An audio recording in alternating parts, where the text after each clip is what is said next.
Um dos maiores desafios hoje do Brasil é, de fato, a gente conseguir acesso ao planejamento familiar. Já a gravidez na adolescência, sem dúvida nenhuma, é um dos maiores problemas de saúde que a gente pode ter. Nós necessitamos de mais ações relacionadas à educação e depois a gente pode contribuir com isso, levando para as UBSs ações de informações para as meninas e adolescentes em questão de gravidez.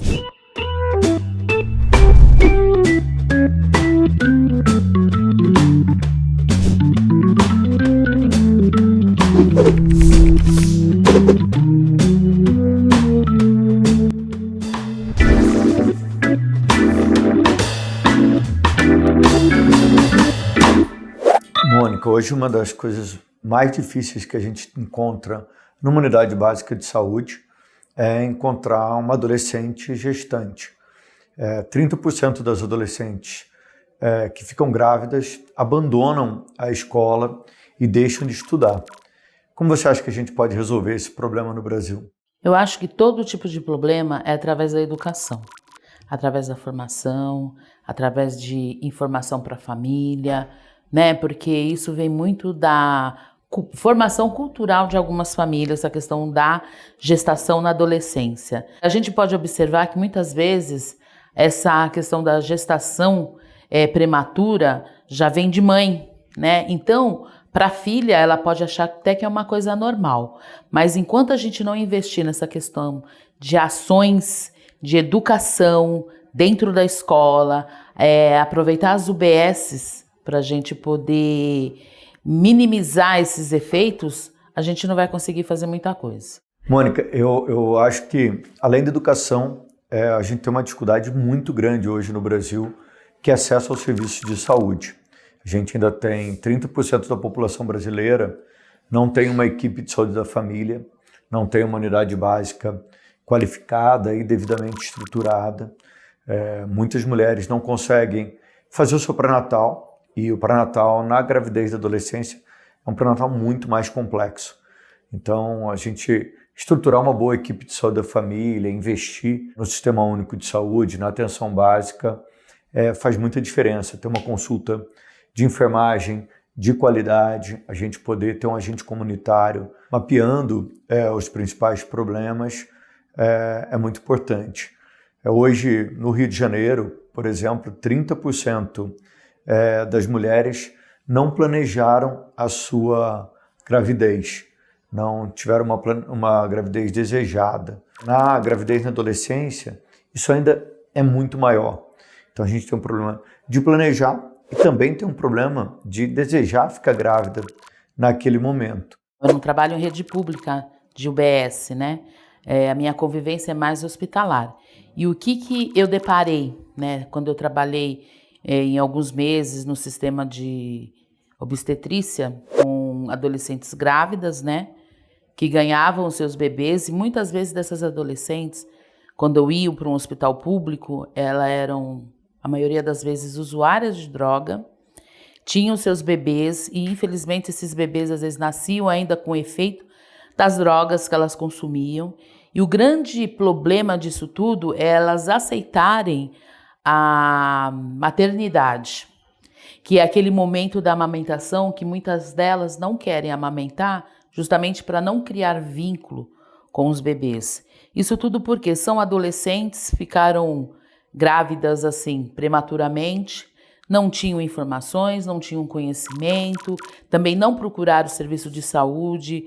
Falar que o serviço de saúde dessa vez é ineficaz não é verdade às vezes é a própria adolescente que não procura e também não tem apoio da família, não se vê na obrigação, então não procura.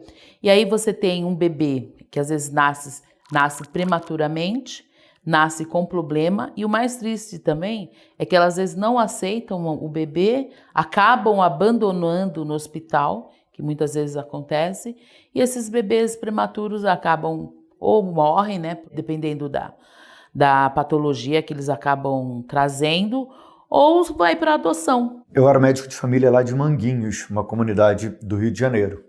E eu fiz a minha dissertação de mestrado justamente fazendo um inquérito com as mulheres da comunidade e depois replicando isso para o município todo, para verificar a situação do planejamento familiar. E é exatamente isso que você falou.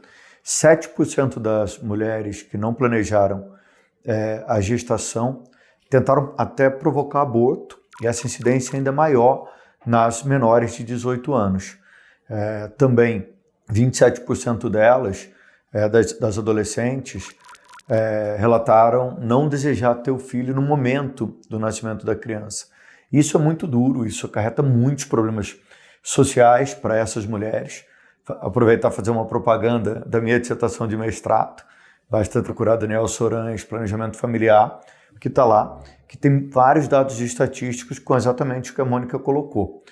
Então a gente tem uma situação gravíssima hoje nas comunidades do Rio de Janeiro, e ela só se resolve com muito conhecimento, com muita informação, com investimento em educação e também investimento num sistema de saúde de mais qualidade. E é importante a gente construir cada vez uma sociedade que permita que a mulher escolha o momento ideal de ter seu filho. A gente tem que enfatizar essa questão de informação, explicar quais são os riscos, principalmente uma gravidez na adolescência, porque assim é que você descobre se a adolescente tem alguma comorbidade, se ela tem o tamanho ideal para ficar grávida, tudo isso. Acho que então, em qualquer momento, em todas essas questões, é tudo ação, educação, informação. Sem isso, a gente não consegue chegar em lugar nenhum. Também conversar sobre isso na sua casa, com seus pais, os pais conversarem com seus filhos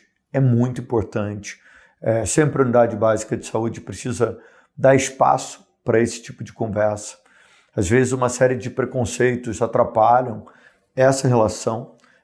Se a adolescente não tem informação ou não tem uma orientação sexual dos seus pais, da sua mãe, da sua escola, muitas vezes ela é surpreendida com algo que ela não planejou e que ela não sabia como acontecia.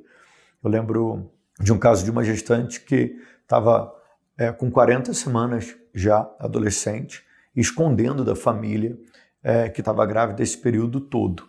E ela quis ficar grávida, ela escolheu ficar grávida porque ela queria deixar a casa dela e ir para a casa do marido, ir para a casa do companheiro. E o companheiro não, depois da gravidez, rejeitou ela e não queria mais ela em casa. Então, a falta de orientação e a falta de confiança na família deixou que a família soubesse da gravidez dela somente muito próximo à data do parto. E o que é muito difícil, uma agressão psicológica para essa adolescente e também muito difícil para essa família. Esse é um desafio que vai se perpetuando entre as gerações e precisa da intervenção, do apoio da educação, da saúde, de políticas de assistências sociais objetivas para evitar essa situação. Acho que a gente tem que ter também uma estrutura familiar, isso é o mais importante. Porque se você não tiver uma estrutura familiar, não há política pública que vai resolver esse tipo de problema. Então, quando você tem sim uma estrutura familiar, tem uma mãe participativa, um pai participativo, ou até mesmo seja uma mãe solo, mas que seja uma mãe participativa, um pai solo que seja participativo, você impede que a adolescente chegue nessa situação que achando que ficar grávida, ter filho, vai resolver o problema dela às vezes dentro de casa. É isso que a gente tem que desestruturar da cabeça do adolescente. Porque além do que, uma adolescente que pensa assim, ela não imagina que além da gravidez, ela pode acabar adquirindo uma doença sexualmente transmissível. É isso que a gente tem que pensar. O fato de você ficar grávida numa adolescência, ok, né? Você ficou grávida, mas e se não acontecer uma gravidez? E se acontecer uma doença sexualmente transmissível? Então, assim, se você for pensar em questão de tratamento, fica muito mais barato para o Estado tratar de uma gravidez do que você tratar uma doença sexualmente transmissível. Imagine uma menina de 16 anos que resolve seu primeiro momento de uma vida sexual, ela, em vez de uma gravidez, ela ter um TST. Então, é isso que a gente tem que mostrar também, sabe? Eu acho que só ações de políticas públicas nessas questões não vai ajudar se a gente não tiver uma estrutura familiar boa e verdadeira. A mãe pode ser mãe solteira e ter uma filha, o pai pode ser solteiro e ter um filho, uma filha, e aí dar essa educação para ele, tá? E eu acho que também vale a gente educar os homens de dentro de casa. A responsabilidade joga só nas costas da mulher. A mulher é que tem que fazer, a mulher que tem que se posicionar, mas a gente também tem que educar os nossos meninos dentro de casa para ter responsabilidade também. Porque aí você tem dois adolescentes numa história, né? E uma criança no meio. Suporte familiar, suporte religioso, suporte comunitário, ajuda muito nesses casos. E é um pré-natal muito mais complexo. Então é muito importante que as equipes de saúde da família tenham instrumentos para poder acompanhar essa gravidez. As maternidades também consigam ter esse suporte adequado. E o acompanhamento da criança, do recém-nascido, da puericultura, também é extremamente complexo. Então, estruturar equipes de saúde da família bem formadas vão fazer muita diferença nesse cuidado. É importante lembrar que o pré-natal ele tem que ser feito com 7 consultas ou mais. Na gestação na adolescência, esse pré-natal precisa ter alguns cuidados especiais. Acho que hoje a gente tem um desafio do cuidado da adolescente já grávida, mas também tem um desafio de estruturar o planejamento familiar de toda a população, de toda a sociedade. Eu acho que o mais importante é capacitar a equipe de profissionais para atendimento dessa gestante prematura, né? Então, acho que quando você capacita, você pode obter um resultado melhor naquilo que você está investindo. Então, quando eu falo capacitação, eu falo da questão da humanização, que é muito importante nesse momento, e estruturar, né, as unidades para que recebam essas adolescentes, né?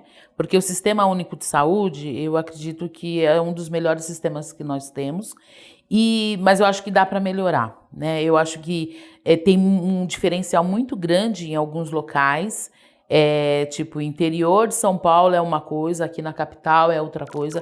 Eu acho que a gente tinha que unificar esse tipo de atendimento para chegar para todas as pessoas e fazer planos específicos para atendimento, capacitar profissionais para que eles tenham um olhar diferenciado para essas adolescentes, porque ela já está passando por um trauma, né? Uma vez que é uma adolescente prematura, grávida, então ela já está passando por um trauma. Então eu acho que o importante, quando você capacita os profissionais para o atendimento, eu acho que o resultado é bem esperado, né? É isso, capacitação e estrutura, né? Os profissionais precisam ter estruturas adequadas para trabalhar. A gente tem uma dificuldade, apesar da gente ter um bom sistema na nossa Constituição, a nossa Assembleia Constituinte ter criado o SUS, a gente tem ainda muita dificuldade estrutural nesse sistema.